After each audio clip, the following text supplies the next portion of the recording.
지금으로부터 54년 전 1968년 12월 6일 일본 신탁은행 고쿠본지 지점장 앞으로 한 통의 협박 편지가 도착하였습니다. 그 내용은 내일 오후 5시까지 현금 300만 엔을 지점된 장소에 여성 직원이 가져오지 않으면 지점장의 집을 폭파하겠다. 라는 내용의 편지였습니다.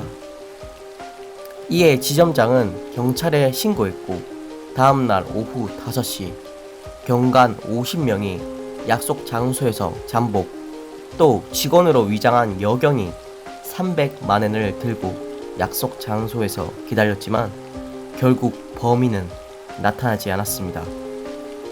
이에 범인이 나타나지 않자 일본 경찰들은 오늘 할 짓거리 없는 놈이 뭐 이딴 전화를 치냐? 라고 이야기한 후 이 사건은 조용히 마무리되는 듯 싶었습니다. 그런데 이 협박 사건이 있고 4일 후인 1968년 12월 10일 오후 9시경 당시 일본 신탁은행 고쿠본지 지점에서 도쿄 시바우라 전기 후추 공장으로 연말 보너스 지급용 현금 약 3억엔, 현 하나가치론 약 116억 원을 신탁은행에서 공장으로 현금을 직접 수송하는 일이 벌어지고 있었습니다.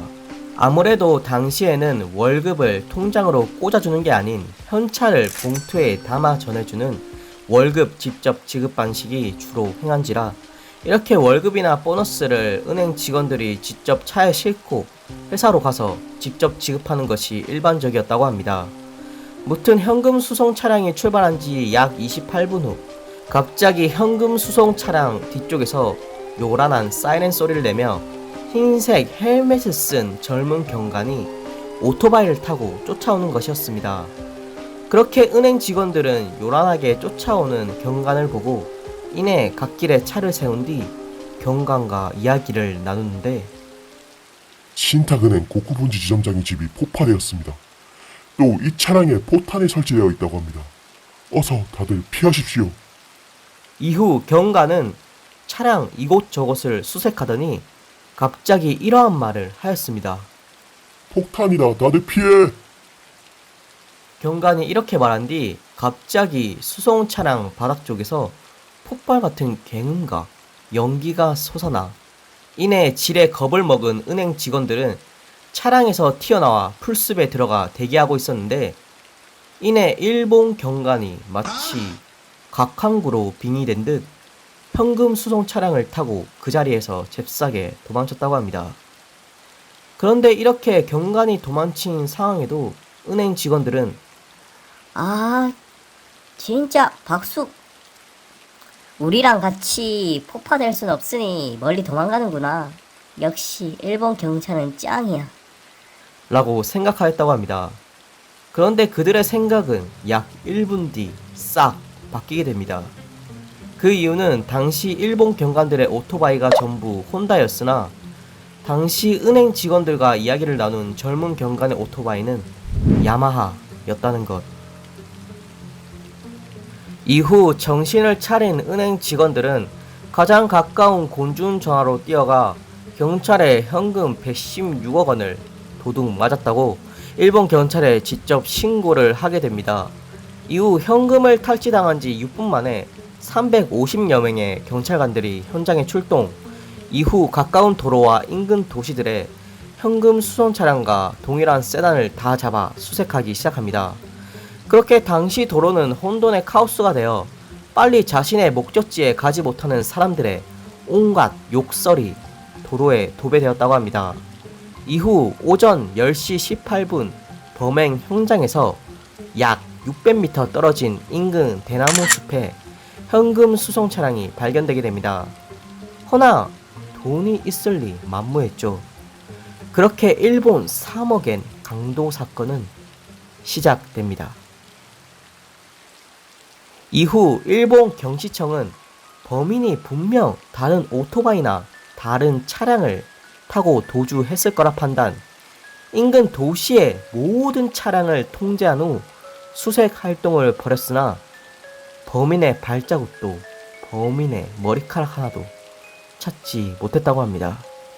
또 범인이 오토바이와 함께 남긴 유류품, 즉 범인의 채취가 묻은 여러 증거들이 120여 개나 발견되었지만 일본 경찰은 이를 안일하게 생각해 아, 뭐 증거 많으니까 잡히겠지.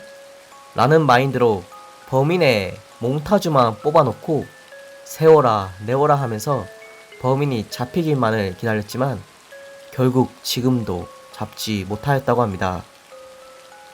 심지어 그 많은 120여 개의 증거 물품 중 범인의 채취가 가장 많이 묻은 헬멧은 경관들이 장난삼아 서로 돌려 써보다가 당시 범인의 지문 흔적들을 지들 손으로 지웠다고 합니다. 또한 당시 범인의 몽타주도 상당히 문제가 많았는데 당시 은행 직원들의 진술 묘사를 기본 토대로 몽타주가 완성되어야 하는데 그냥 은행 직원들 판단하에 실존하는 정가 범죄자 중 범인과 인상착의가 가장 비슷하게 생긴 사람의 얼굴에 그냥 헬멧을 착용시켜 당시 몽타주를 만들었다고 합니다. 또 심지어 이 몽타주에 쓰인 사진의 주인공은 사건 발생 1년 전 사고로 죽은 비행 청소년이었다고 합니다. 즉 1년 전에 죽은 사람의 얼굴을 몽타주와 또 현산수배해서 범인을 잡으려고 했던 것입니다. 또한 이후 당시 현금 수송 차량에 실려있던 현금의 1년 번호를 일본 경시청이 공개하였으나 기묘하게도 이 범인은 당시 도둑질한 현금 3억엔 중 단 1엔도 쓰지 않았다고 합니다. 또한 이 사건 이후 일본의 월급 지급 방식이 현금 직접 지급 방식이 아닌 은행 계좌 송금 방식으로 전면 개편되었다고 합니다. 또한 이는 대한민국 즉 우리나라에도 영향을 주었다고 전해집니다. 뒷이야기 음모론. 이제 이 파트부터는 명백히 밝혀지지 않은 음모론이니 팩트만 알고 싶으신 분들은 영상을 그냥 끄셔도 좋습니다. 그렇다면 왜 일본 경시청이 머저리도 아니고 왜 이미 1년 반 전에 죽은 비행 청소년의 사진을 가지고 몽타주를 만들었을까? 이러한 의문에 일본의 몇몇 신문기자들이 이 사건 이후 발생한 여러 사건들을 가지고 하나의 음모론을 만들기 시작합니다. 당시 현금 탈취 사건이 벌어지고 5일 뒤 관내 한 청소년이 자살하게 되었는데 그 자살한 아이의 아버지가 도쿄 경찰 교통 기동 대장이었다는 것. 또한 자살한 아이의 사진을 당시 은행 직원들에게 보여주니 얼굴이 흡사하고 치열의 모양 또한 비슷하다고 이야기하였습니다. 또한 당시 이 기동 대장의 아들, 즉 죽은 아이의 사인이 천상가리 음독 자살이라는 것인데 허나 당시 아이가 죽은 현장엔 찻잔이 2개가 있었고 두 찻잔 중 아이가 마신 찻잔에만 천상가리가 들어있었으며 당시 천상가리가 든 병에는 기동대장의 지문만 검출되었다고 전해집니다. 즉 기동대장이 자신의 아들이 3억엔 사건의 범인임을 알고 자신의 커리어와 명예 실추 등을 우려해 자신의 아들을 음독 자살로 위장해 주겠다는 것입니다. 지금 시대로서는 전혀 이해가 안 되지만 당시 1968년 누구보다 가부장적, 보수적이었던 당시 일본 사회를 생각해 본다면 충분히 가능한 이야기라는 것입니다. 그러나 이 이야기도 정확히 오피셜로 나온 이야기가 아니니 그냥 이런 음모론도 있다. 딱 그 정도로만 넘어가면 좋을 것 같습니다.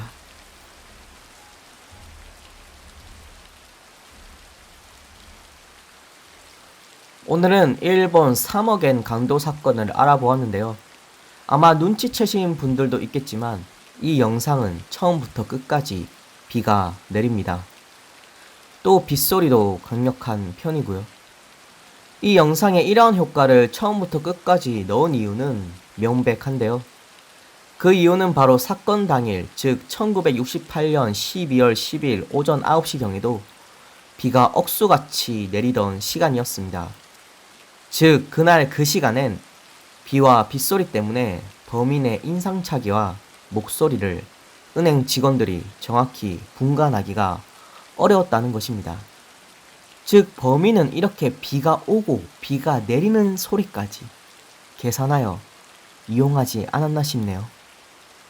물론 우연일 수도 있지만 만약 우리가 길을 걷고 있는데 실시간으로 비가 억수같이 온다면 건너편의 누구 또 옆에서 같이 걸어가는 누구의 얼굴이나 차림새 등을 쉽게 알 수는 없으니까요. 물론 요새 마스크도 한몫하고요.